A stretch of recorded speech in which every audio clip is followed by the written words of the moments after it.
Kalau kalau cuma fotokopi itu, aduh, aku tuh aku tuh punya mesin fotokopi, saya hadirkan di sana biar difotokopi sebanyak-banyaknya lah. Kalau fotokopi itu kan namanya duplikat ya. Itu yang dibagikan ke pengacara. Ini Pak, aku punya ininya yang aslinya ada di Pak Hakim tuh. Perlihatkan aslinya. Itu aslinya aja nggak ada fotokopi dibaca. Ya podo-podo rasah kuwi. Gitu. Silakan teman-teman, ini ada kesempatan teman-teman. Kita sebenarnya Prof, mohon izin Prof. Sebenarnya kita kemarin sudah prediksi. Apa kira-kira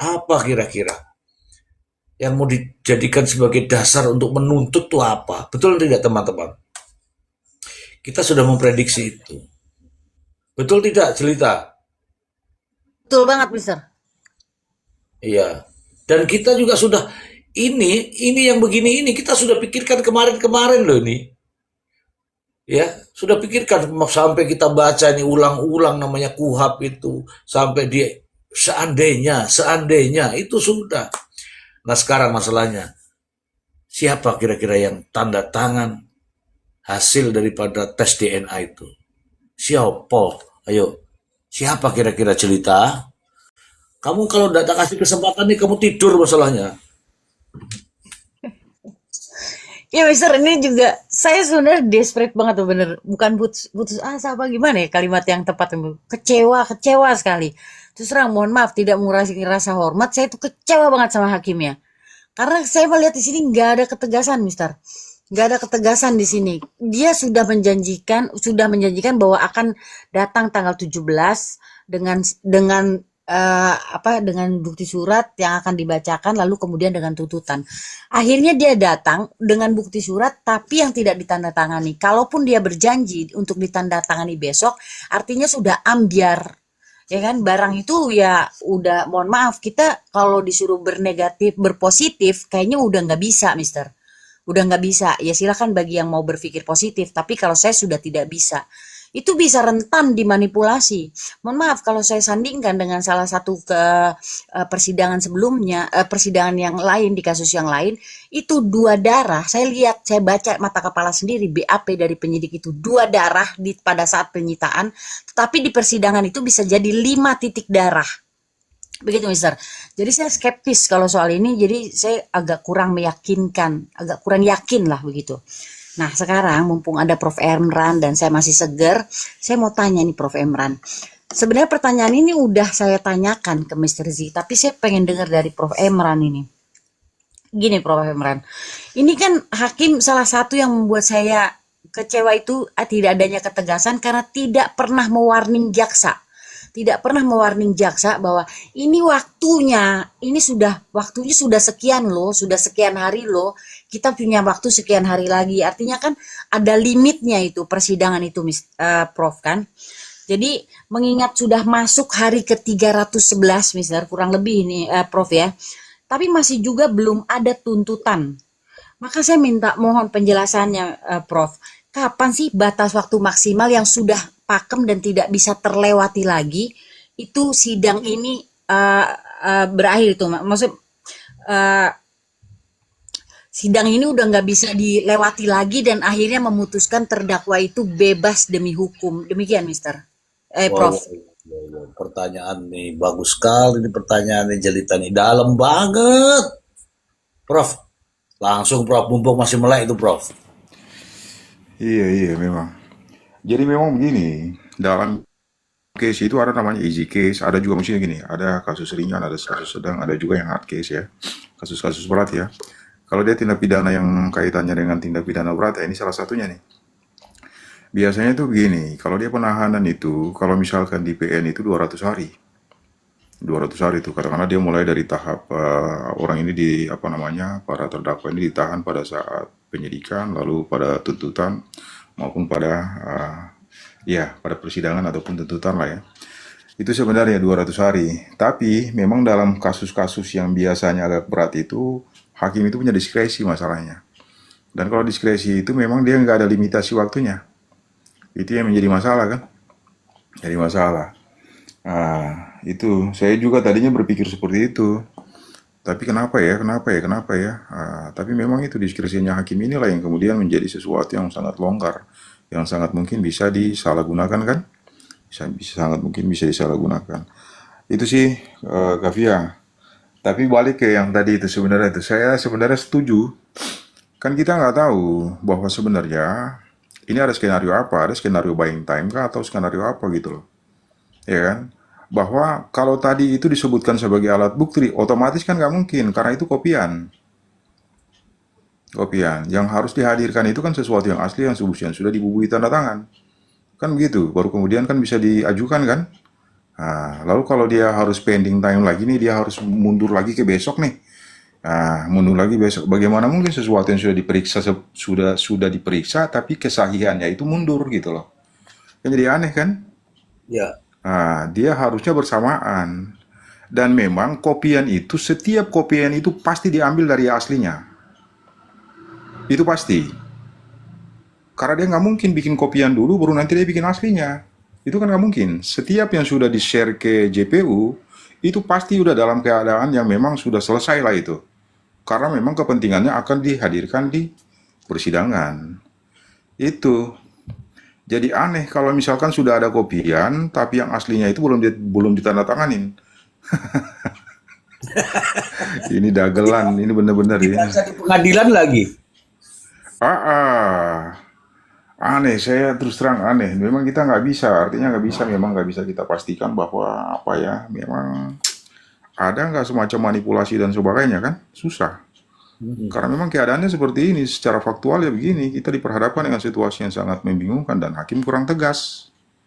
Nah, saya langsung sampaikan aja bahwa memang hakim kurang tegas dalam hal ini. Harusnya lebih tegas lagi, karena ini kan menyangkut hak dari terdakwa itu sebenarnya. Nah, itu pertama. Yang kedua, sebenarnya PH-nya juga kurang greget, Mr. Z. Oke. Nah, harusnya lebih greget lagi kan. Dia harus langsung menyatakan keberatan di saat itu. Mestinya. Jadi dia nggak bisa cuma ikutin dramanya, apa namanya, permintaan dari JPU, lalu kemudian juga kebijakan dari hakim. Nggak bisa, kita harus meminta gitu loh. Kita harus meminta. Kalau kita pada akhirnya memberikan segala sesuatunya tergantung pada putusan hakim, ya susah lah. Karena kepentingannya si apa namanya, fungsinya si PH di situ untuk mengimbangi JPU dan juga harus mengingatkan hakim juga.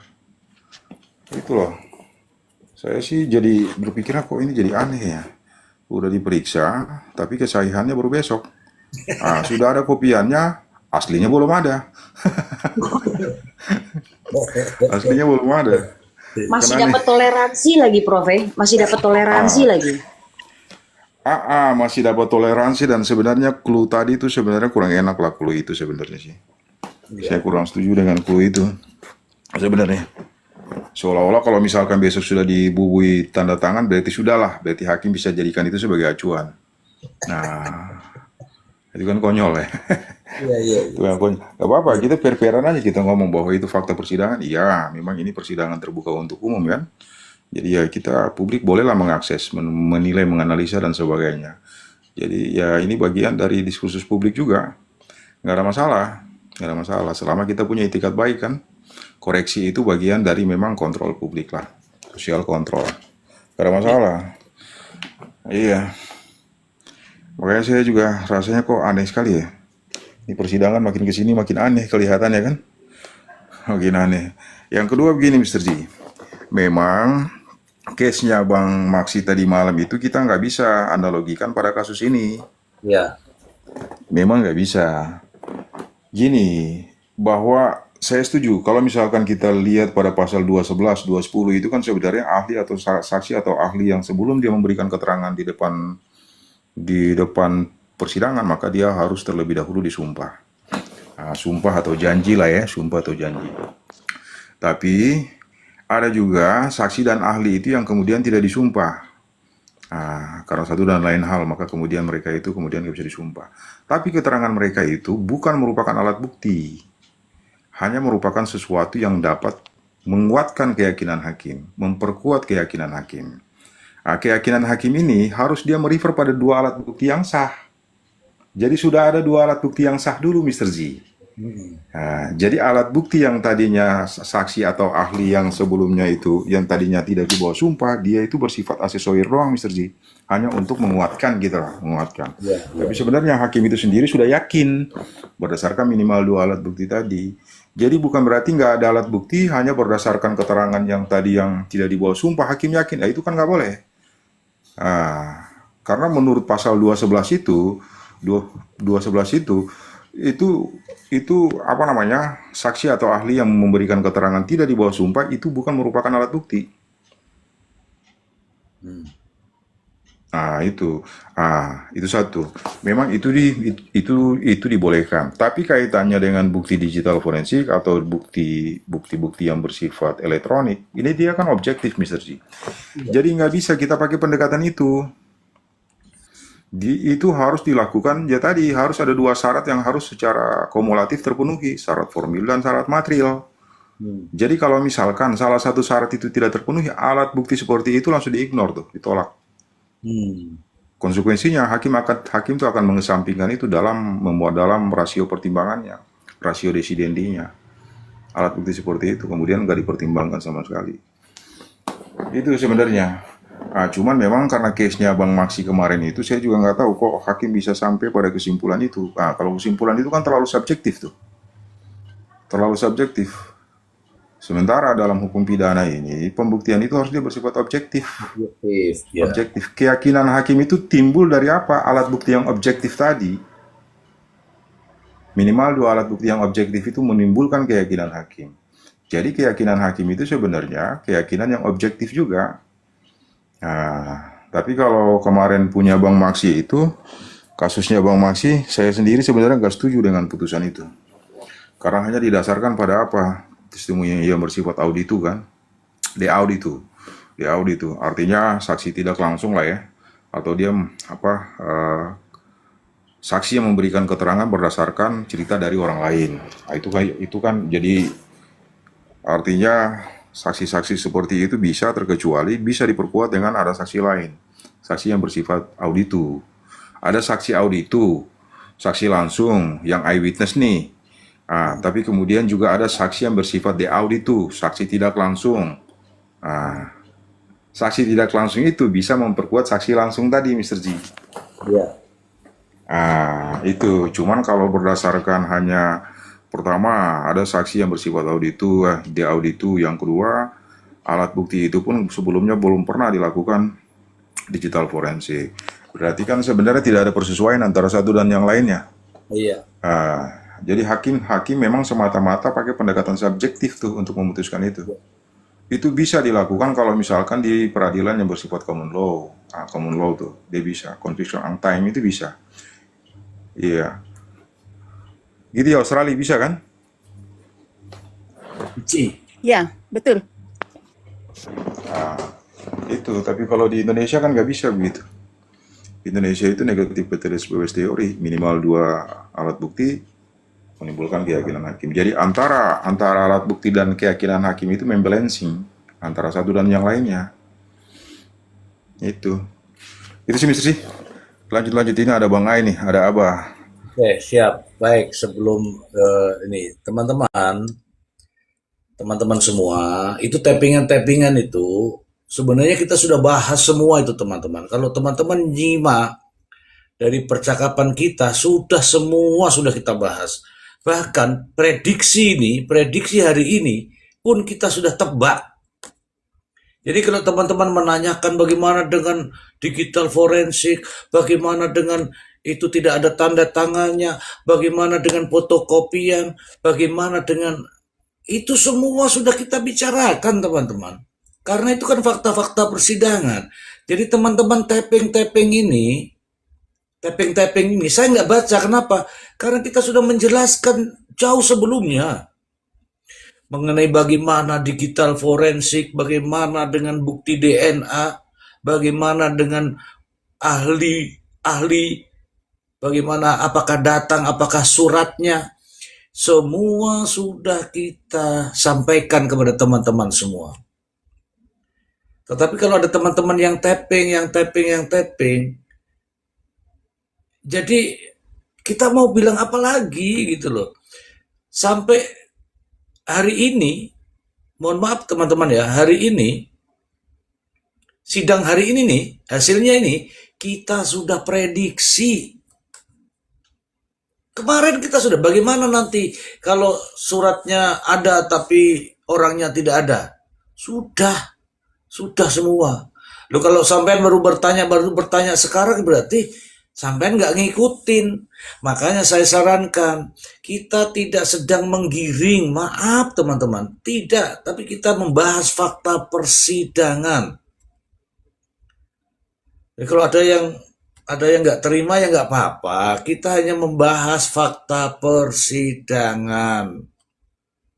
Udah lewat itu semua. Nah sekarang justru kita soroti ini. Bagaimana jaksa kok begini, bagaimana hakim kok begini. Justru itulah kita lihat nih. Hakim meminta supaya bukti-bukti ini dihadirkan. Siap yang mulia, saya akan hadirkan besok. Besok sidang. Maaf yang mulia, besok lagi ya. Besok lagi ya. Sampean itu jadi hakim, pasti ngeluh sampean itu. Oke ya teman-teman ya, nggak usah ditanya-tanya dulu ya. Yang jelas kita sudah prediksi. Kemarin tuh sampai jam berapa kita hanya memprediksi hari ini. Begitu. Bang Ai, coba dijelaskan tuh digital forensik Bang Ai. Iya, eh, selamat malam semuanya. Eh, jadi Malam Bang Ai. digital forensik itu saya ulangi lagi harus bermula dari sejak pengambilan barang bukti itu sendiri, barang bukti digital itu sendiri. Nah, itu termasuk hardware, sistem dan semuanya diambil, lalu dilakukan chain of custody-nya juga diproses. Kemudian autentikasinya juga diproses dalam bentuk hash, itu juga ternyata sudah tertuang di peraturan Kapolri. Kemudian juga handover dari tiap workflow, misalkan dari tim akuisitor sampai ke lab, itu juga semua harus tercatat rapi dan ada audit trail-nya untuk menjaga profesionalitas, otentisitas, dan juga originalitas dari barang bukti digital yang diproses ya, yang nantinya akan disajikan di pengadilan, dan semua harus tertuang dalam lembar kerja ya. Lembar kerja nanti ini dituangkan dalam bentuk di BAP-kan. Nah, nanti baru disampaikan ke pengadilan dan nanti ditanyakan oleh hakim. Makanya itu keberadaan keterangan ahli itu penting di pengadilan, karena nanti dia yang membacakan teknis ya, karena biasanya lembar kerja itu bentuknya sangat teknis, istilah-istilah yang sangat spesifik ke ilmuwan tertentu yang bisa jadi tidak semua orang memahami. Nah, tugas keterangan ahli, tugas ahli lah nanti itu yang akan menyampaikan bahwa ini maksudnya apa dan sebagainya. Nah, kemudian juga ketika ada keraguan dari siapapun itu termasuk PH, itu bisa menanyakan langsung dan bisa dijawab untuk meyakinkan semua pihak. Nah, Mr. G, saya lebih tertarik ini terkait mengulas keterhadiran ahli ya dalam persidangan.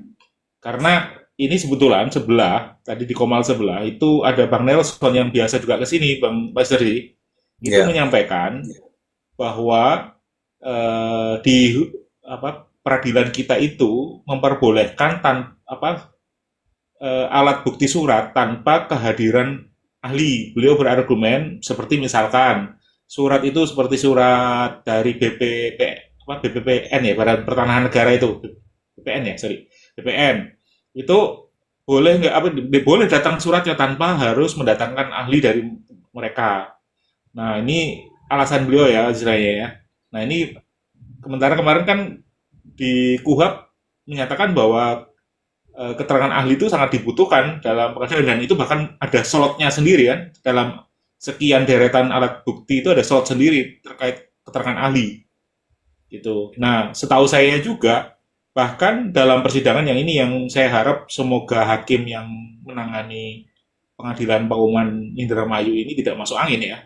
Selama ini biasanya ahli yang didatangkan itu dikuliti dulu, ditanya dulu, Anda dari lembaga mana, berapa lama Anda bekerja di lembaga tersebut, bagaimana pengalaman Anda, bagaimana pengalaman pendidikan Anda, apa aja yang sudah Anda lakukan, sertifikasi Anda apa aja, lalu baru masuk ke materi. Jadi CV-nya itu dikuliti dulu. Yang terjadi selama ini ya, kalau ada ahli yang didatangkan, pasti begitu. Untuk apa? Supaya hakim dan juga khalayak yakin bahwa ini betul-betul ahli, bukan ahli yang bodong, bukan ahli yang dikata-katain ahli gitu, dan diverifikasi betul gitu.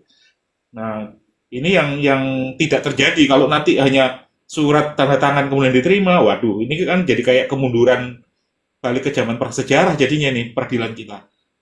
Lebih parah daripada kuhab-kuhab yang lalu gitu. Kira-kira gitu Mas Sisi.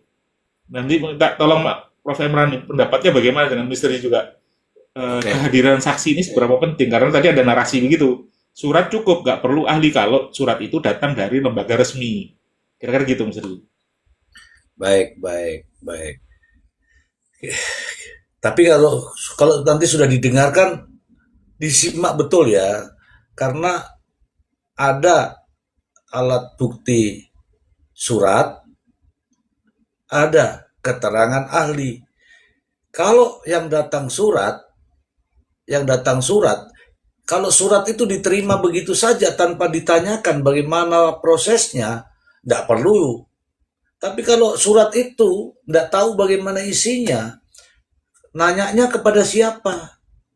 Nanyanya kepada ahlinya. Oke.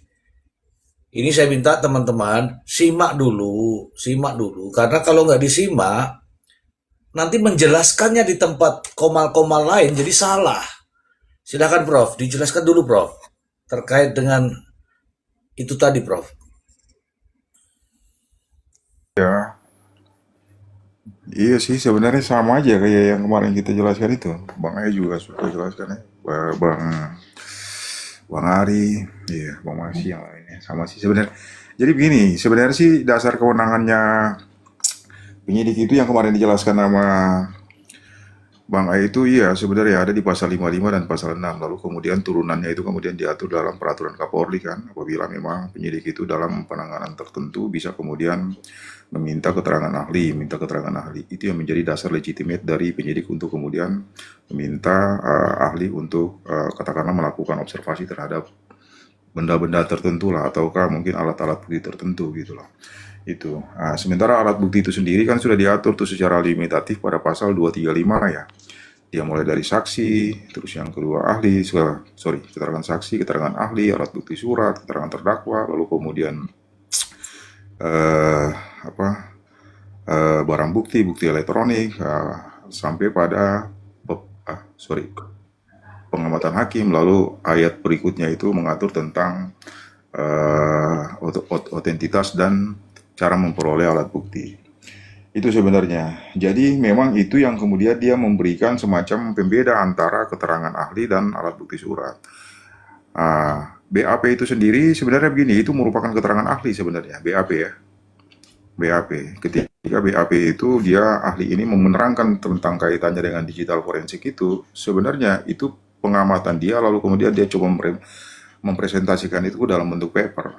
Paper itu yang disebut dengan artinya alat bukti surat. Dibikin dalam bentuk BAP, lalu kemudian diajukan dalam bentuk alat bukti surat. Dan sebelum pun dia sampai pada penelitian itu kan dia dibawa sumpah dulu. Jadi sebenarnya bukan hanya disumpah pada saat hadir di persidangan, itu kan ada 2 sumpah tuh sebenarnya. Sumpah untuk memastikan adanya apa independensi dan integritasnya tadi. Jadi ketika ahli itu memang kalau kita merefer pada pasal 238 berarti memang ahli itu memang diwajibkan hadir di sana, hadir di persidangan. Konsekuensinya dia harus mengucapkan sumpah atau janji. Itu. Tapi kalau misalkan ahli itu tidak hadir, maka dia hanya bikin dalam bentuk surat. Dia bikin dalam bentuk surat nih, dia bikinlah pernyataan dia itu dibikin dalam bentuk surat. Ketika dia sampaikan penjelasannya itu dalam bentuk surat, maka bukan lagi merupakan keterangan ahli, tapi sudah masuk ke dalam klaster alat bukti surat. Bukan lagi merupakan alat bukti keterangan ahli. Kan ada bedanya tuh. Karena konsekuensi ketika ahli itu dihadirkan, tadi kan saya bilang, maka para pihak itu PH akan menggunakan haknya berdasarkan pasal 214 untuk melakukan cross eksaminasi terhadap segala sesuatu yang akan dipresentasikan ataukah sudah dipresentasikan oleh ahli tersebut. Sifatnya dia pendalaman. Nah, sifatnya pendalaman. Tapi kalau surat kan berarti kan dia hanya statis tuh. Dibaca begitu aja kan? Nggak bisa lagi didalamin kan? Nah, itu. Jadi memang dalam konteks seperti ini, biasanya itu dalam konteks yang namanya scientific, bukti-bukti saintifik begini, itu ada 3 benda, Mr. Z, yang dihadirkan tuh. Sebenarnya. Satu adalah alat bukti surat yang sebelumnya itu sudah diobservasi oleh ahli itu, lalu dikonstruksi ke dalam alat bukti surat. Yang kedua, barang bukti. Yang ketiga, ahli itu sendiri. Nah, tujuan ahli itu sendiri hadir ke sana untuk apa? Untuk dia memberikan presentasi kaitannya dengan apa yang sudah diobservasi sebelumnya yang sudah tertuang dalam bentuk alat bukti surat tadi, Mr. G. Jadi kalau misalkan ahli itu tidak hadir lalu hanya memberikan surat, itu bukan lagi namanya keterangan ahli, tapi alat bukti surat. Nah, jadi dia itu alat bukti surat itu sebenarnya itu dia keterangan ahli yang tadinya dibikin dikemas dalam bentuk alat bukti surat itu, ya dia sama aja dengan BAP tadi, Mr. G. Sama halnya, jadi memang nggak ada bedanya. Ahli disebut ahli apabila dia berikan keterangan di bawah sumpah di depan pengadilan dan kemudian menyampaikan segala sesuatu yang berkaitan dengan keahliannya. Itu. Itu. Jadi syaratnya memang dia harus hadir di dalam persidangan itu. Tapi kalau dia nggak hadir, dia hanya hanya diwakilkan dengan surat, itu bukan disebut sebagai keterangan ahli tapi alat bukti surat. Nah, problematiknya itu kalau kira-kira jadi kalau misalkan ada nih ada beberapa alat bukti surat nih yang tadinya kan surat yang surat tuh, lalu kemudian ahli itu menjelaskan surat yang setelahnya lagi, katakanlah surat yang kaitannya dengan DNA, dua-duanya tetap diklasterin sebagai alat bukti surat karena yang hadir di persidangan itu adalah alat bukti surat itu sendiri, bukan ahlinya. Itu sih Bang Ai. Izin Mr. J. Ya, oke. Mau Bang bertanya Mail. Prof. Sorry Bang Mail, saya baru sapa nih. Sorry izin. Oh, iya. Ya malam. Izin Prof bertanya Prof. Seharusnya kan tanggal 17 tadi kan itu sidang tuntutan juga ya Prof. Namun ada permintaan dari kuasa hukum terdakwa Prio untuk melakukan penundaan selama 2 minggu karena sedang mengajukan proses JC terhadap LPSK itu sendiri, Prof. Itu bagaimana, Prof? Izin, Prof. Nah, itu yang tadi yang sebenarnya yang dikhawatirkan sama Kavia itu begitu gitu. Ini semacam operasi atau agenda buying time itu sengaja diulur-ulur waktunya kan. Jadi semacam kalau kita lihat kan seolah-olah ada 2 persesuaian nih antara belibetnya JPU dengan permintaan atau permohonan dari pihaknya Prio. Iya. Ya kan? Jadi kita nggak tahu apa di sana ada kolaborasi atau enggak, ya patut diduga lah. Ada persesuaian ya, Prof. Diduga. Ada Ada persesuaian. persesuaian. Jangan tergiring, Iya, dong. ada persesuaian. Jangan tergiring ya. Giring tipis-tipis nggak apa-apa. Semoga bukan surat palsu ya tadi ya, Bos, Prof. Waduh. Iya, kok cocok aja gitu loh. Apalagi justice kolaborator tuh yang kemudian diajukan di last minute begini kan sesuatu yang irasional banget ya. Apa yang lagi kira-kira? Sesuatu yang masuk akal. Sudah Prof, sudah kita baca kemarin, udah jelaskan ini teman-teman.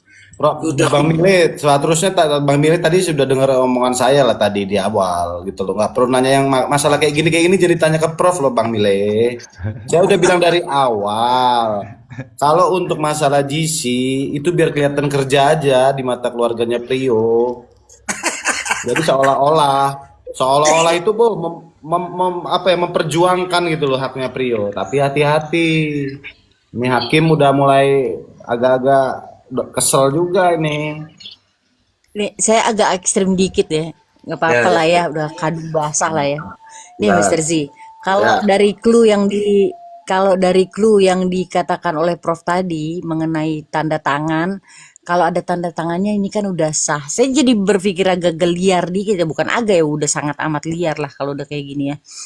Jadi saya berpikir gini, jangan-jangan vonis itu udah ada sebenarnya, cuman butuh itu menjadi sah, lalu kemudian vonis itu menjadi apa, kuat gitu loh. Jangan-jangan seperti itu, vonisnya udah ada nih, cuman butuh pendukung. Nah, makanya dibilang ini harus ada tanda tangannya biar jadi sah. Demikian, kalau enggak kan pasti ditolak, udah selesai, kamu nggak bisa buktiin, masuk ke tuntutan, begitu kan, Mister? Begitu, Prof. Demikian. Boleh lah, ya. Teman-teman ini Iya, iya, kritis iya. sebenarnya. Kritis. Silakan, Prof. Iya, jadi itu clue-clue itu kan sebenarnya berbahaya. Berbahaya. Iya, saya sih terus terang aja. Tadi saya agak greget juga tuh pas dikirimin itu. Sebenarnya sih pertama PH-nya kenapa kurang greget gitu loh. Langsung menyatakan keberatan kan. Yang kedua ada clue seperti itu. Seperti itu. Sementara kan memang sekarang begini yang tadi yang sudah dijelaskan sejak awal ya. Itu dihadirkan dalam bentuk kopian. Nah, sementara aslinya belum, alasannya belum ditandatangani. Lalu seolah-olah besok itu ketika dihadirkan itu hanya sebagai formalitas saja, Mister C. Enggak, saya mau tanya, Seolah-olah kan begitu. Prof, izin, Prof.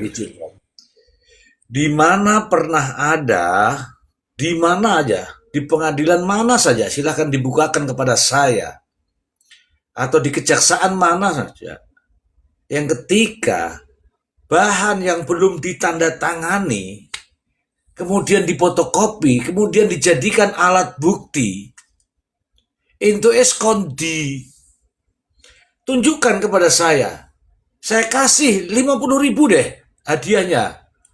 Tunjukkan kepada saya ketika tanda tangan itu belum ditandatangani, nih manusianya ada di sini, belum ditandatangani. Kok sudah difotokopi dan dijadikan sebagai alat bukti? Into eskondi, coba wes. Coba silakan Bener Bro. nih, tapi Oga nggak mau 50.000 Mister, saya maunya 1 juta lah. Saya tunjukin nih Mister. Di mana? Jadi kasus Pauman ini ada kan? Ya, Jadi ya udah. persidangan ini ada Mister. Tapi kalau menurut saya yang nggak ditandatanganin terus dihadirin gitu bukan surat apa tadi kata Prof tadi tuh, keterangan apa, alat bukti surat, bukan alat bukti surat, itu surat kaleng kali Mister. Ini sudah kita tebak kemarin, namanya prediksi. Engko sing teko apa ya? Nek berani mengeluarkan dokumen negara atau dokumen kepolisian, kemudian itu sudah kita ini deh. Kemudian cara menyajikannya, cara mendapatkannya, cara ini tidak sesuai dengan undang-undang, siapa yang berani? Sudah kok kemarin, kayak teman-teman kita kemarin itu sudah. Bahkan Prof. Emran sudah mengatakan dari syarat-syarat formil dan material. Masa kita kembali lagi ke zaman batu? Silakan Prof. Jadi sebenarnya dia sama kayak yang kemarin tuh jelasin sama Bang Ait. Outputnya sudah, cuman inputnya belum. Itu. Padahal kan sebenarnya harus ditandatangani ditandatangani sama kepala laboratorium digital forensik itu maupun dengan ahli itu sendiri. Baru kemudian kan diserahkan ke JPU kan. Mestinya kan begitu, Mr. C. Iya. Sementara yang belum ditandat itu kopiannya sudah sampai di sana. Aslinya menyusul. Aslinya pun belum ditandatanganin. Hasilnya sudah diserahkan, sementara yang proses ini belum, kan aneh. Iya. Itu logika aneh. Masalahnya bukan apa-apa, kasihan ini orang itu sebenarnya diancam dengan pidana mati loh. Bayangkan kalau orang kemudian dijatuhi pidana atau diproses hukum itu hanya karena berdasarkan alat bukti yang modelnya kayak begini. Iya kan? Kita nggak berpihak ke siapapun lah. Cuma memang yang kita persoalkan itu adalah prosesnya sebenarnya. Itu, kendati pun kita benar-benar yakin berdasarkan intuisi kita atau mungkin penalaran kita nih ya, kita coba apalah katakanlah. Kita begitulah, kita yakini banget bahwa memang ini kedua orang ini terlibat. Tapi kan harus dibuktikan. Nggak bisa lah kita beralibi seperti itu aja kan, ataukah mungkin muncul dengan keyakinan yang asal-asalan, kan nggak boleh. Iya, saya tadi sempat scroll juga sih, ada yang bilang saya sih kalau sudah tidak ada, saya sih nggak berpatokan lagi tuh, ada yang ngomong gitu. Pada alat bukti digital forensik atau apapun, saya udah yakin aja bahwa mereka inilah yang melakukan. Ah, ini kan yang aneh-aneh. Biasanya itu orang ini orang-orang aneh. Tapi suka komal juga nih Mr. G di apa namanya? Pernah juga saya lihat naik di sini. Di sini. Kalau sudah Itu sih, Mr. kalau G. pernah naik di sini, Prof, kalau pernah naik di sini, saya dengar satu kali langsung turun, langsung saya blokir, Prof. Karena itu akan meracuni otak-otak kita. Ah, Boleh bertanya, Yakin, Mister? pasti saya blokir. Gitu. Izin bertanya, Apa Bang Prof. Mile? Silakan Bang Mile. Prof, itu kan kalau tadi Mbak Jelita bilang ya, fakta persidangan dari 10 atau dari 7 atau 10 DNA korban di kios itu hanya satu yang bisa otentik dengan DNA. Dia bilang cocok. Identik. Ya. Bukan aku yang bilang, itu Mbak Pici tadi, Mbak Pici. Oh ya, dari 7 itu hanya satu gitu. Itu bagaimana, Dok? Dok siapa? Bagaimana, Prof? Dari 7 itu hanya satu. Lalu juga seandainya besok ada tanda tangan atau surat asli. Stop. Ini ada Mr. Z pendukung begal.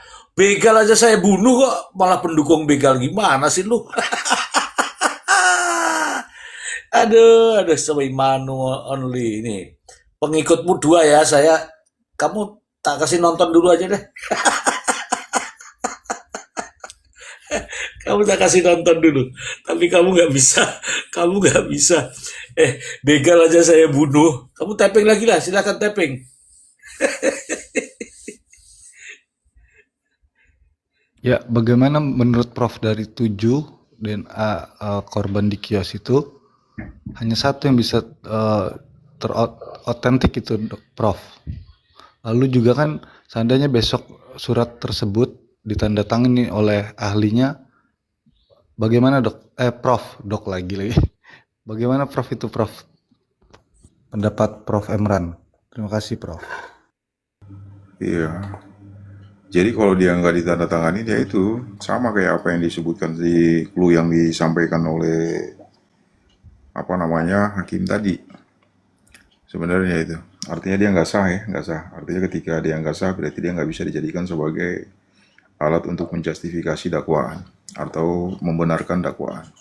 Itu pertama. Tapi kalau misalkan memang dia hadirkan, lalu kemudian di situ sudah dibubui tanda tangan, kita kembalikan lagi kepada otoritas hakim, kira-kira bagaimana dia menilainya kan. Nah itu, cuman karena kita udah di last minute, udah di terakhir banget nih ya, jadi susah lah kemudian dilakukan challenge terhadap alat-alat bukti seperti itu. Biasanya Mr. G, harusnya itu begini, memang kalau kita merefer lagi nih, katakanlah nih, karena memang kemarin itu hakim memang mendasarkan kewenangannya itu pada 230 itu, maka sebenarnya 230 itu juga memberikan hak kepada terdakwa ataupun PH-nya untuk kemudian membantah atau melakukan ataupun meminta untuk dilakukan uji ulang gitulah. Uji ulang kaitannya dengan apa? Ahli atau alat-alat bukti yang dihadirkan. Sebenarnya itu. Cuman apakah besok itu diberikan spare waktu ke PH-nya atau tidak, ya kita lihat aja besok kan. Kita lihat aja besok.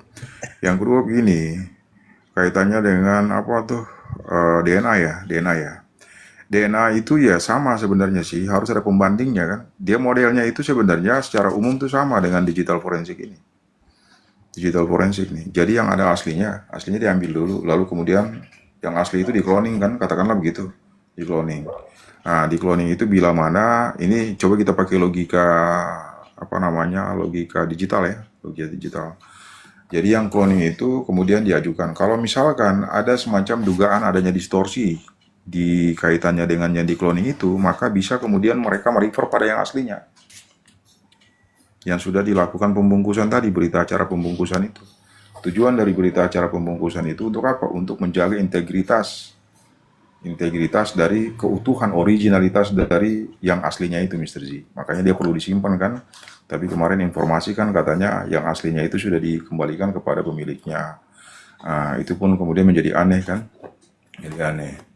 Jadi kalau ditanya kira-kira DNA itu ya sebenarnya sih karena targetnya apa namanya sebenarnya yang sedang apa namanya sedang mau dibuktikan kaitannya dengan DNA yang kemarin itu kan hanya hanya sebenarnya menunjuk pada si korban Budi ya yang di apa namanya di ruko ya yang di ruko di ruko makanya memang perlu ada pembandingnya. Tapi balik lagi nih, kendati pun ada pembandingnya, tapi kan kemudian kita menjadi tanda tanya kan? Tetap pasti ada tanda tanya. Apa iya, kan begitu Mister C. Apa iya. Karena alat-alat bukti begini susah. Kalau kita ini kan kita pakai pandangan awam kan nggak mungkin, Mister C.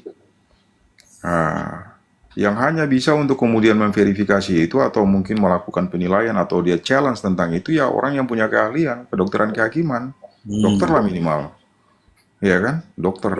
Tapi kalau kita ya bagaimana, Mister Z? Iya, iya. Makanya dalam KUHP itu memberikan kesempatan kepada kedua belah pihak untuk mengobservasi alat bukti tersebut. Masing-masing pihak itu sebenarnya punya akses terhadap alat bukti ini. Katakanlah ketika alat bukti itu dihadirkan, maka kedua pihak itu dapat menguji. Hakim pun demikian. PH itu diberikan kesempatan untuk kemudian menguji validitas atau integritas dari alat bukti seperti itu. Katakanlah kalau alat bukti itu dalam bentuk barang bukti ya, barang bukti karena dia udah bentuknya barang bukti katakanlah ya, barang bukti berarti ya sebenarnya PH juga sebenarnya punya hak untuk kemudian melakukan challenge atau pendalaman kaitannya dengan itu. Tapi apa mungkin masih ada waktu? Itu persoalannya kan. Persoalannya. Itu sih sebenarnya Mr. G. Jadi kita ngomong bolak-balik memang Tony yang terbaik. Mr. Z, saya mau ini kemarin itu jadi ngomongin apa surat hasil DNA ini Mr. Z. Kemarin tuh siapa ya Mr. Z kayaknya bilang kalau ibarat mau punya anak ya Mr. Z. Nah ini kalau saya mau apa bahasanya analogi ya Mr. Z. Iya kan kemarin aku bilang butuh cucu udah belum Ya. kawin. Nah gini Mr. Z ya. Jadi yang dihadirkan sidang hari ini barang buktinya itu Mr. Z. Ya contohnya itu sebagai anak ya Mr. Z. Jadi orang tuanya hakim lah ya, ingin mau punya cucu nih gitu ya kan Mr. Z. Nah, cucunya itu di surat keterangan DNA ini tadi ya kan. Nah, ini masalahnya Mr. Z, kalau itu anaknya sudah muncul, ini lagi dicari bapaknya Mr. Z. Siapa ini bapaknya Mr. Z? Hiburan aja biar gak serius Mr. Z ya kan. Kan belum ada yang mau tanda tangan di bapaknya Mr. Z. Anak siapa ini gitu loh, ya kan? Iya. Aku udah bikinkan VT untuk teman-teman itu biar teman-teman ini. Tapi ya teman-teman paling pada nonton aja nggak ada komen-komen itu. Begini kawan-kawan. Ini hakim, yakin hakim tuh nonton ini. Hakim di sana nonton, jaksa pun nonton, penyidik nonton, pihak sebelah itu nonton. Begini saya kawan-kawan. Kenapa ada buzzer-buzzer di sini? Untuk apa menggunakan buzzer? Ada kepentingan apa? Kita ini sedang membahas masalah fakta persidangan. Faktanya itu sudah di sidang, kita bahas. Ngapain masih gunakan buzzer-buzzer itu? Itu dibahas, silakan dibahas sendiri.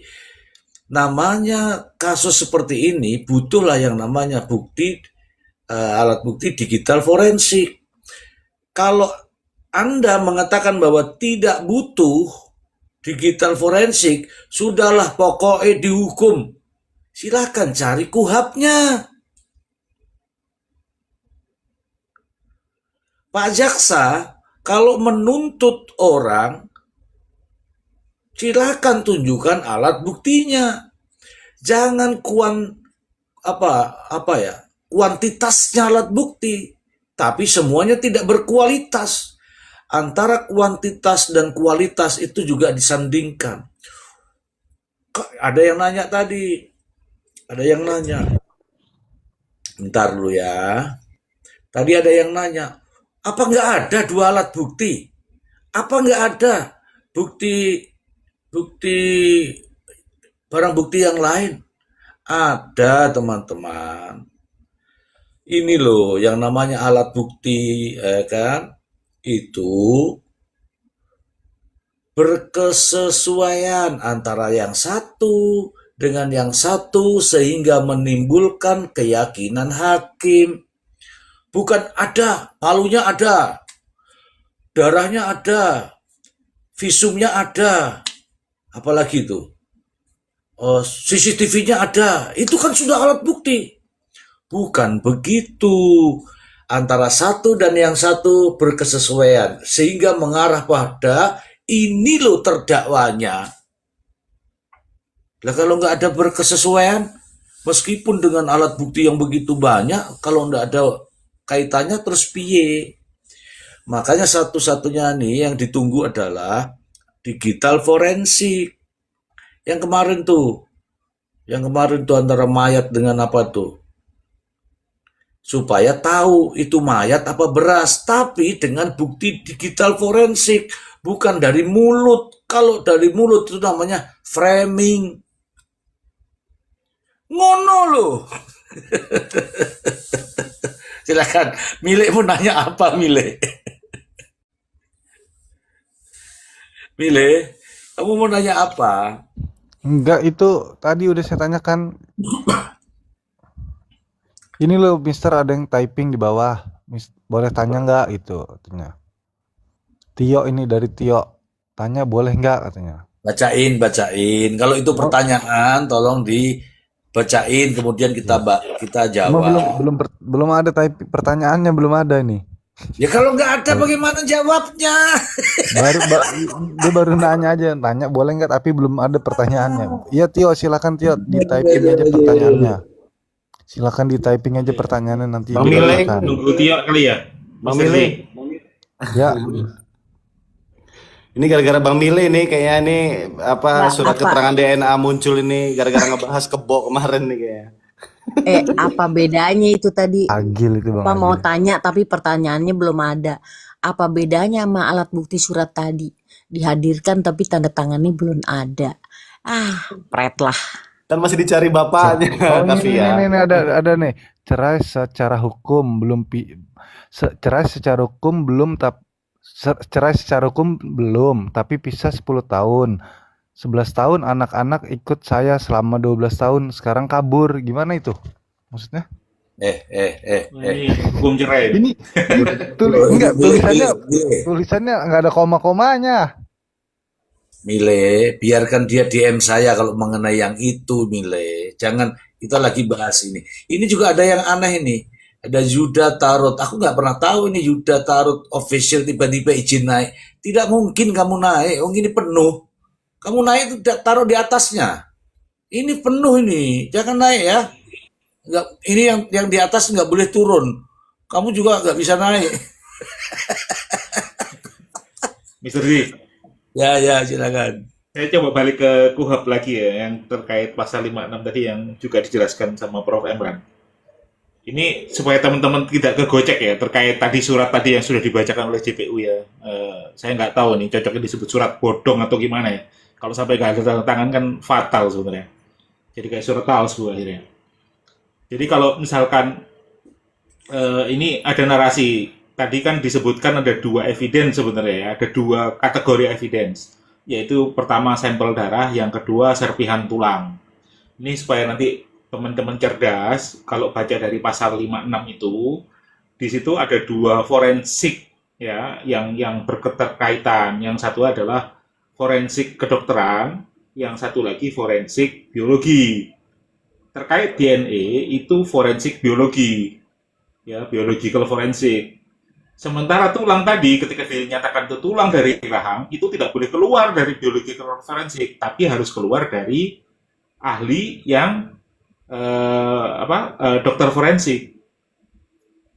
Nah ini supaya tidak gocek ya. Jadi harusnya tadi itu harusnya ada dua laporan yang dibacakan, bukan cuma satu. Nah ini saya takutnya tadi banyak yang kegocek nih. Dan mereka juga takutnya salah ya. Kalau saya dengar sih cuma satu suratnya. Harusnya itu ada dua surat, dua ahli yang berbeda, dua spesifikasi ahli yang berbeda, dua keahlian yang berbeda. Betul nggak kira-kira Prof? Atau Mr. D? Iya, iya, iya. Keahlian yang berbeda. Silakan Prof. Karena memang keahlian yang berbeda memang. Ahli digital forensik sama ahli laboratorium kedokteran. Kalau di KUHAP tuh kedokteran kehakiman. Silakan Prof. Jadi sebenarnya yang pertama itu sudah diajukan di awal tuh sebenarnya tuh. Kan kaitannya dengan apa namanya yang korban mati yang itu ya, yang di awal itu ya, di TKP yang pertama Mr. G sebenarnya sih. Itu dia ada di berita acaranya tuh sebenarnya. Dia ada pada berita apa namanya berita acara itu yang sudah di-share ke apa namanya sudah di-share ke hakim maupun di-share ke apa namanya PH terdakwa. Tapi yang ini kan dia tambahan nih, tambahan. Jadi sebenarnya dia sendiri gitu, sendiri. Bahwa pertama memastikan bahwa itu DNA-nya si siapa namanya tuh, DNA-nya si Budi ya. Prof. Ya. Si Budi, iya. Tapi sebenarnya fokusnya itu lebih kepada sebenarnya yang mau ditentukan itu apakah lokus kedua ini adalah valid. Sebenarnya dia diarahkan ke sana. Sediakan ke sana. Tapi verifikasinya itu ya berdasarkan DNA itu. Ya kan? Jadi tujuannya itu untuk membuktikan kesaksian dari si Prio. Mau dibangun relasinya sebenarnya sih. Itu mau dibangun persesuaian itu. Makanya lokus kedua itu dia masuk pada apa namanya? Bukti tambahan itu sebenarnya. Bukti tambahan. Itu sih, tapi kalau tadi ditanya dua, iya saya setuju dua. Itu dua. Kalau yang pertama kan sudah diajukan tuh. Dia ada pada berkas perkaranya kan. Sudah dalam bundalan itu kan. Satu diserahkan ke majelis, lalu kemudian yang satunya lagi diserahkan ke apa namanya ke PH. Itu bisa sih. Tapi kalau yang kedua ini sebenarnya kan ini susulan nih, susulan. Maaf, Itu Prof. Bang Ai. Susulan ini juga ada dua tipe ini eviden, Prof. Jadi ada iya. bercak darah, ada serpihan tulang. Itu di tempat yang sama. Ada serpihan tulang juga. Ada. Tadi yang disebutkan akhirnya itu adalah bagian dari gigi atau kerahang gitu. Nah, cuman nggak disebutkan laporannya seperti apa. Begitu, Prof. Kalau itu harusnya kayak begitu tuh TKP itu medan perang itu. Mestinya kan acak-acakan. Bayangkan kalau tulang sampai copot itu gimana urusannya, Pak? Kemarin itu ada Pak Pepen, Pak Effendi naik ke sini, dia bilang katanya TKP itu sebelumnya udah pernah disewain, setelah kejadian tuh udah pernah disewain sama orang Padang kalau saya nggak salah. Koreksi kalau saya salah ya. Jangan-jangan tuh gigi ikan kakap kayaknya.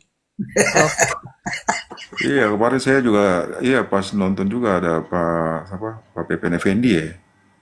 Iya. Saya juga biasa ikutin apa namanya VT-VT-nya tuh. Keren sih sebenarnya sih.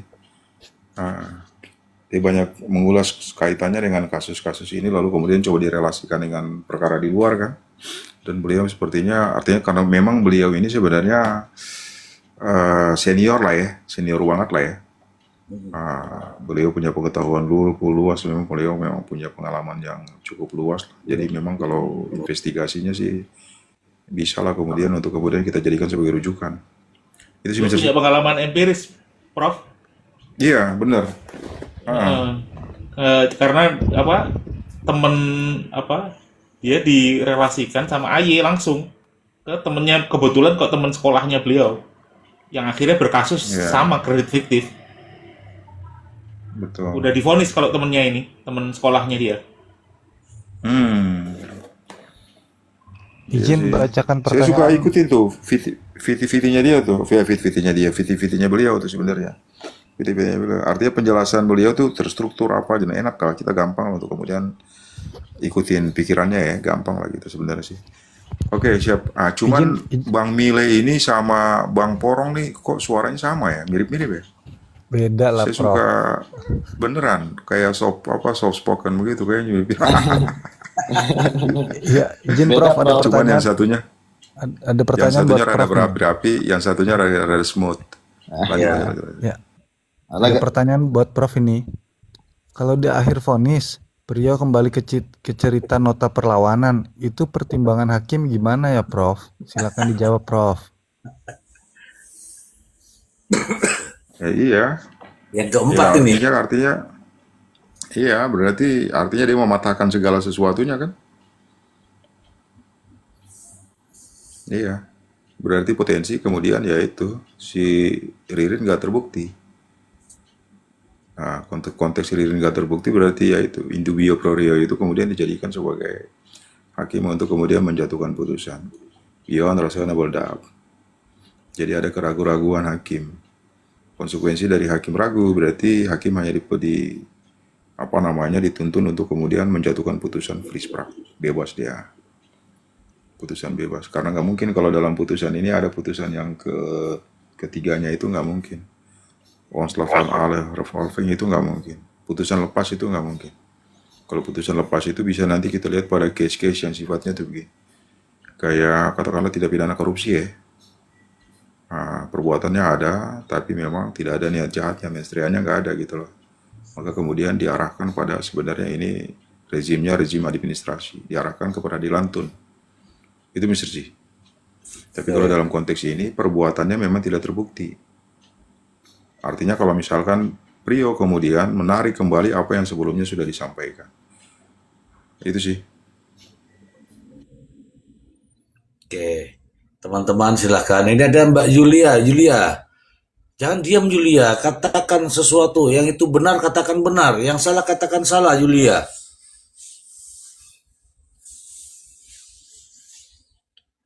Loh, kok tidur kamu Julia? Enggak, Mr. Ji, enggak. Siap, Mr. Ji. Terima kasih. Saya tertarik sama yang dikatakan Mbak Jelita itu tadi. Jangan-jangan ini vonisnya sudah ada, cuman tinggal untuk formalitasnya aja gitu ya. Kalau kita berasumsi liar ya, Mr. Ji ya. Kok seberani itu JPU menghadirkan surat yang katanya kopian, terus tanpa tanda tangan elektronik.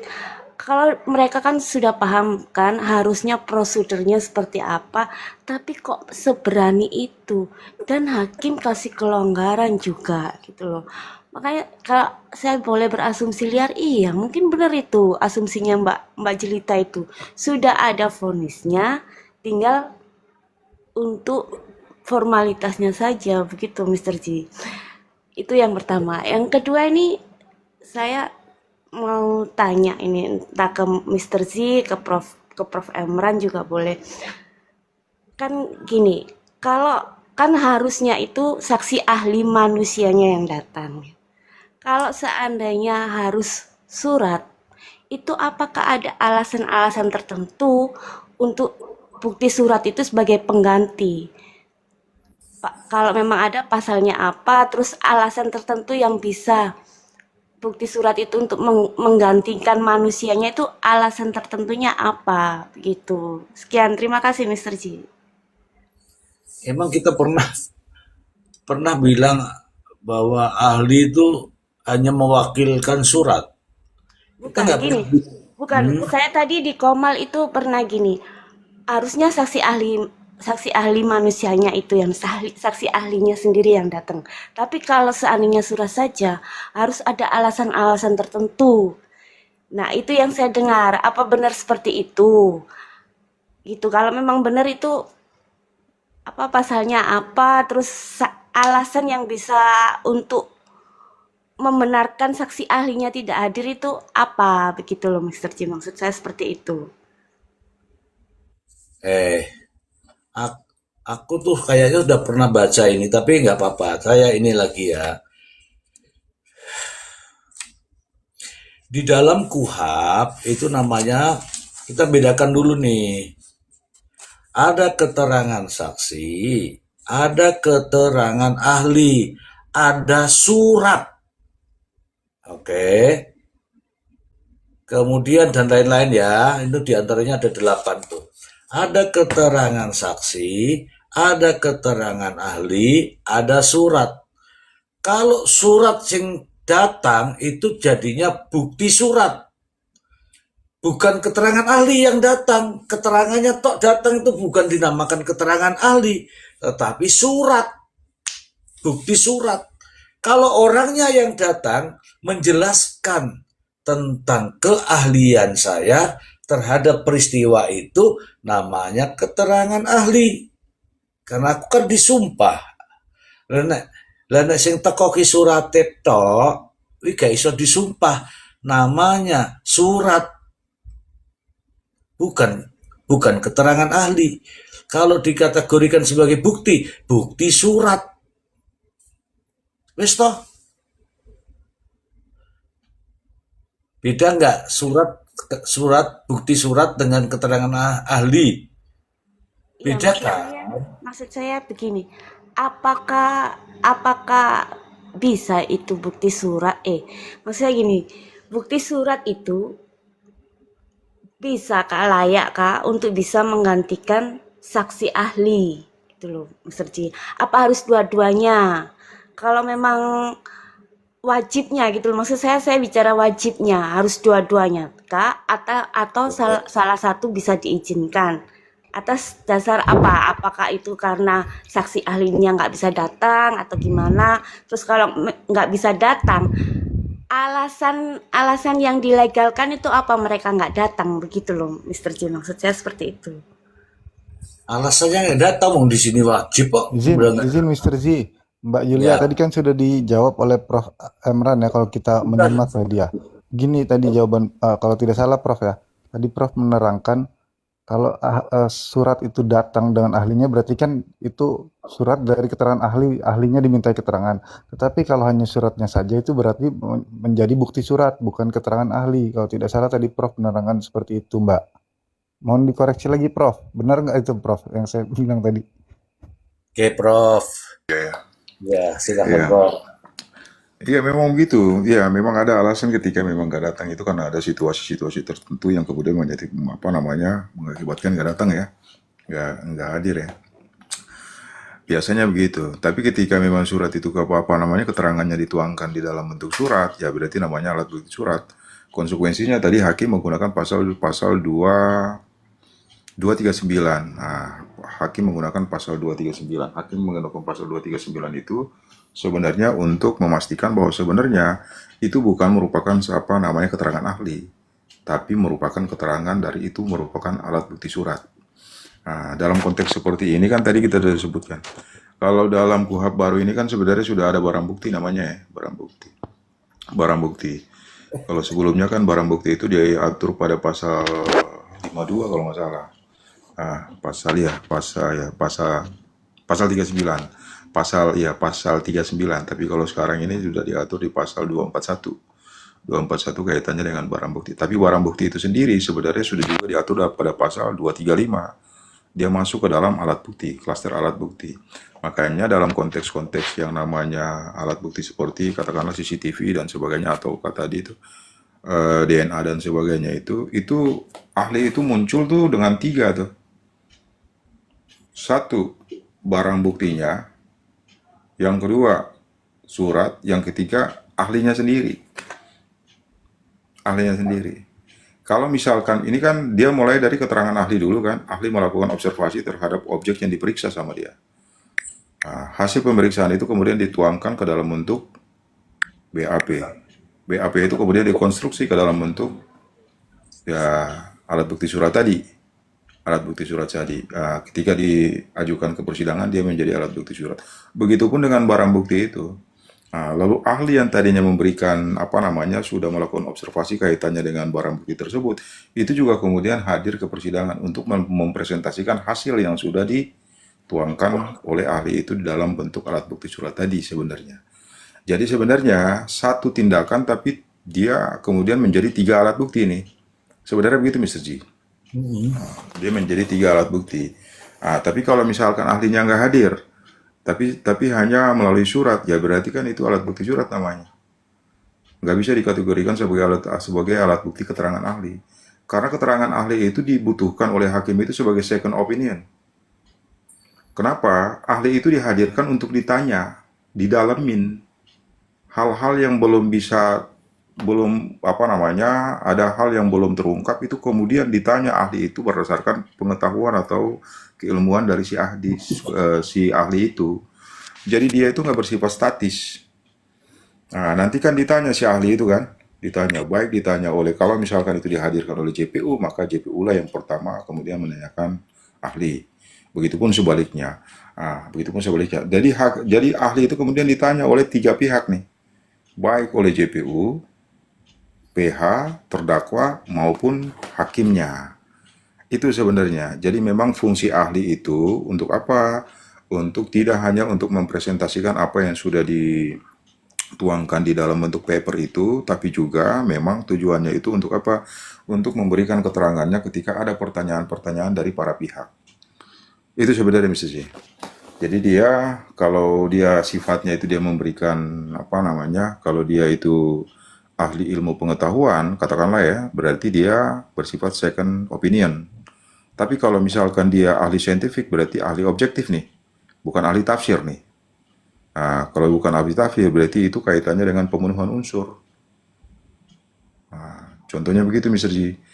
Nah, itu jadi ditanyalah, apalagi mungkin ada, tadi kalau kata Bang Ai kan, pendekatannya terlalu teknis. Nah, dan bahasanya juga pasti dipastikan itu sangat teknis. Maka kemudian semacam seperti kayak hakim ataupun PH itu sulit untuk kemudian memahami frasa-frasa yang ada di dalam itu argumentasi teknis itu. Maka perlulah dijelaskan secara verbal, verbatin oleh ahlinya itu sendiri sebenarnya. Sifatnya pendalaman begitu Mr. G. Karena fungsinya itu kan untuk menggali kebenaran material. Nah, fungsi ahli itu dihadirkan untuk menggali kebenaran material, itulah makanya ahli itu memang kalau berdasarkan pasal 238 memang harus hadir di sana. Memang harus hadir. Lalu sebelum hadir di sana, sebelum memberikan keterangan harus mengucapkan sumpah atau memberikan janji. Disumpah terlebih dahulu. Itu sebenarnya Mr. G. Baik, Bro. Nah, jadi memang siap. Baik, Bro. Terima kasih. Ini ada pertanyaan juga yang berkaitan dari Bang RH.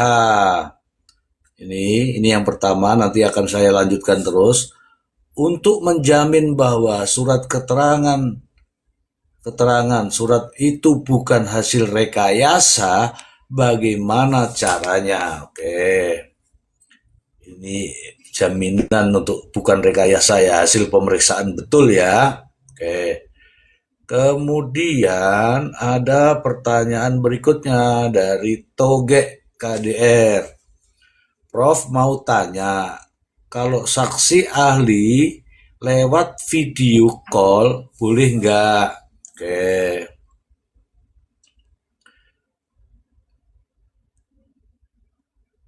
Oke, Prof, itu aja dulu, Prof. 2, Prof. Dari sini, dari tappingan teman-teman. 2. Oh, ada 3 nih, Mr. Z. Kehadiran ahli dibayar apa enggak? Silakan, Prof. 3. Yang ketiga, ahli dibayar itu pasti. Karena kaitannya dengan keilmuannya kan. Iya. Sementara yang kedua itu bisa lah, kemudian sidang itu memang dilaksanakan secara virtual, itu bisa sebenarnya. Jadi artinya nggak langsung offline, tapi online juga bisa sebenarnya. Dan itu memang teknik persidangan modern memang udah sering menggunakan itu. Yang ketiga itu yang pertanyaan yang pertama itu ya memang itu Mr. J, kita harus merefer pada pasal 230 KUHP. Mungkin bisa dibaca nanti. Artinya untuk mungkin bisa dibaca pasal 230 itu. Sebenarnya Langsung Mr. J. Prof. Demi teman-teman semua saya baca, Prof. Saya baca teman-teman ya, tapi teman-teman tap layar, masa kalau nggak tap layar nanti bacaannya batal ini. Pasal 230 ayat 1. Dalam hal diperlukan untuk menjernihkan duduk persoalan yang timbul di sidang pengadilan, hakim ketua sidang dapat meminta keterangan ahli dan dapat pula meminta agar diajukan bahan baru oleh yang berkepentingan. Ayat 2. Dalam hal timbul perlawanan yang beralasan dari terdakwa atau advokatnya terhadap hasil keterangan ahli sebagaimana dimaksud ayat 1, hakim memerintahkan agar hal tersebut dilakukan penelitian ulang, termasuk penelitian ulang atas keterangan ahli. Tuh, kalau keterangannya salah itu di cross check lagi. Ayat 3, penelitian ulang sebagaimana dimaksud pada ayat 2 dilakukan oleh instansi semula dengan komposisi personil yang berbeda dan instansi lain yang mempunyai wewenang untuk itu. Oke, Prof. Sudah, Prof.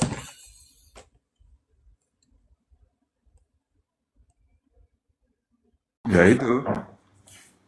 Jadi kan sebenarnya permintaan dari bahan baru ini kan permintaan dari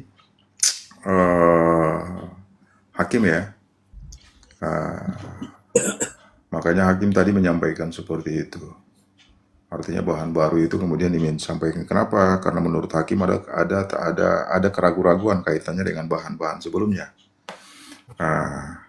Tapi kan tadi kita bilang, katakanlah kalau misalkan ada perlawanan dari terdakwa ataupun PH-nya, kira-kira masih ada kesempatan atau enggak? Ya kan? Yang kedua, bahwa memang PH dan terdakwa ini juga punya hak untuk kemudian mengajukan ahli. Itu. Jadi sebenarnya begitu sih, Mr. Z. Baik, Prof. Artinya kedua pihak itu sebenarnya punya kesempatan yang sama. Kita ini sebenarnya kita balik lagi kaitannya dengan integritas dari penyidikan dan dakwaan sebenarnya. Ya, maka itu kembali kepada subjek-subjeknya kan, subjek-subjek hukumnya nih. Para pemangku kewenangan ini sebenarnya baik dari penyidik maupun JPU-nya. Kira-kira mereka itu cukup nggak berintegritas? Karena kalau kita merefer pada apa yang sebelumnya sudah dijelaskan oleh Prof. Yongke itu kan berarti ya ini terjadi semacam Kurang ketidakprofesionalan ya. Ya. Kenapa sampai disebut sebagai kurang profesional atau ketidakprofesionalan itu? Karena proses ini dia itu tidak tunduk pada prosedur yang harus dijalankan sebagaimana mestinya. Bersifat unprocedural proses kan kelihatannya kan. Iya. Ini paling gampang itu kita lihat ini pada persidangan hari ini. Bagaimana alat-alat bukti itu disajikan dalam bentuk seperti itu. Sementara proses itu memang ya harus dilaksanakan sebagaimana yang sudah diperintahkan KUHP. Tapi rupanya KUHP itu kemudian menjadi sesuatu yang ya begitulah. Kalau kita ngomong lebih maju, lebih berantakan nantinya kelihatannya. Kira-kira begitu Mr. G. Karena besok saya harus dorong gerobak juga Mr. G, jadi saya pamit duluan sebelum Aba pamit. Oke Mr. G semuanya, Bang Mail. Terima kasih. Terima kasih, Kak Yuli. Selamat istirahat. Melbourne. Selamat istirahat, Ya, Bang Prof. Ari, Sehat Kavia, selalu, Prof. Kavia Ya, pasti thank you, ngorok. Prof. Ya, Malam, Prof. ya, thank you. Ya, Bang Ae, ya Abah, ya Assalamualaikum warahmatullahi wabarakatuh. Waalaikumsalam warahmatullahi wabarakatuh. Sehat selalu, Prof. Oke. Terima kasih, Prof. Teman-temanku, aku nih lagi kedinginan teman-teman nih. Teman-temanku, saya juga besok dorong gerobak juga, jadi mohon maaf ya teman-temanku itu bannya tadi gerobak saya sudah kempes-kempes itu. Jadi peristiwa ini sebenarnya tandai aja ini saya ngomong ini fakta loh ini. Peristiwa ini sebenarnya diawali pada periode pertengahan sidang.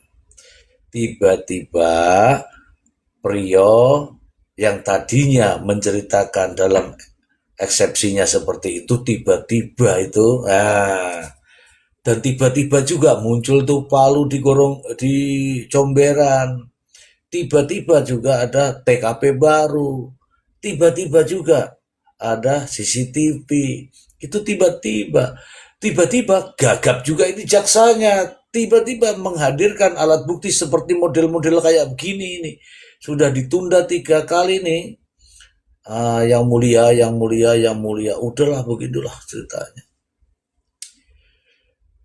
Semua serba tiba-tiba, tapi jangan mengatakan tiba-tibanya. Ini adanya opo yo, ngomong opo gak enak aku nanti dibilang pinggir jurang ya kan? Sebenarnya ada sesuatu, aku kedinginan teman-teman ya, sesuatu. Nah, saya mau lemparkan biar penasaran Anda itu.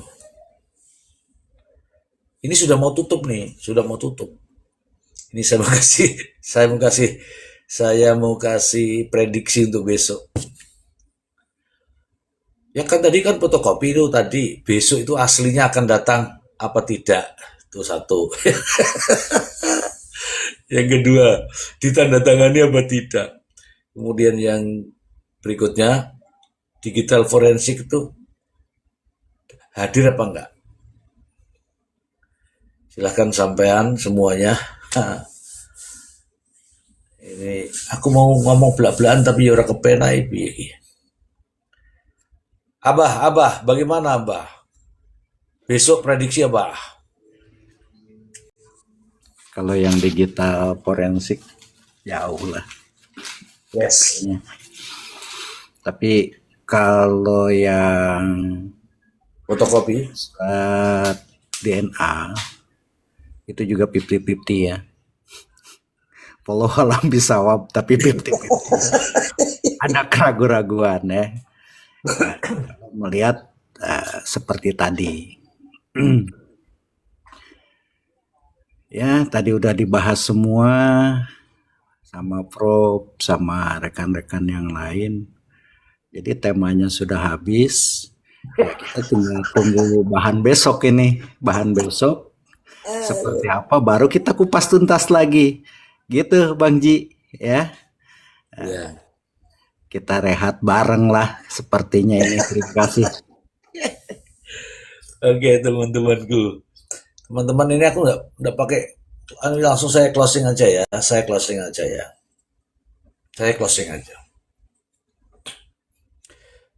Bukti surat, fotokopi, CCTV dipotong-potong,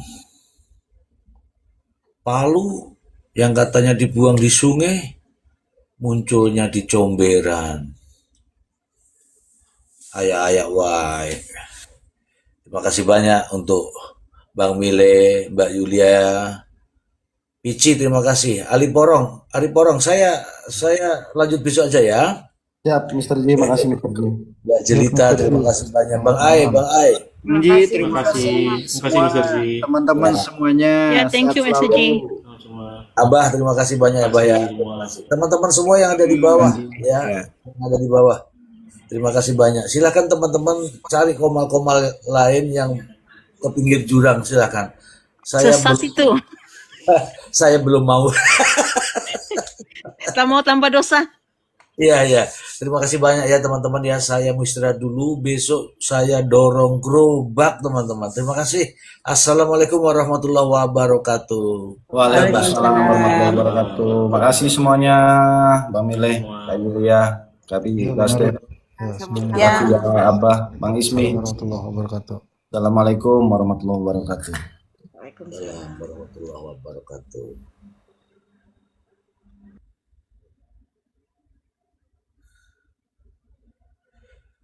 Ari, turun Ari. Ari, turun Ari. Ya, ini teman-teman, namanya Jelita, ini terjebak dia. Dia tidur ini. Nanti kalau saya ini keluar, dia jatuh ke koma lain nanti. Itu teman-teman tuh ya. Ini bukti ya teman-teman ya. Ini bukti dia tidur, makanya dia nggak sadar.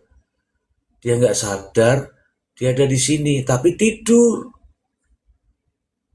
Ya kan? Nah, ini bahaya ini. Sengaja saya buat begini supaya besok itu ada buktinya. Saya akan keluarkan ini.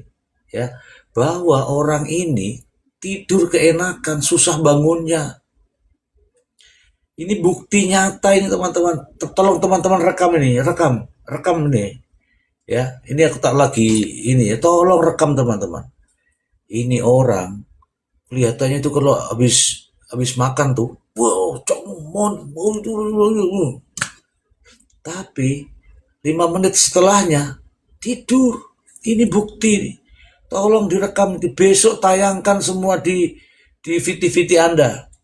Ada ini aktivis ini ya tidur, tolong ya. Semuanya ini ada 200 orang nih, bikin VT semua untuk besok ini. Bahwa ada satu orang ini sukanya tidur di tempatnya Mr. G. Gitu nih. Ini loh, saya mau ngomong apapun nggak didengar karena tidur. Ya. Kalau begini nih saya akan tuntut nih. Dia tidur di komal saya ini saya tuntut. Saya tuntut Rp1 ini. Ya. Oke teman-teman ya, terima kasih banyak. Salam hormat saya untuk Anda, sehat selalu ya. Terima kasih, bye-bye.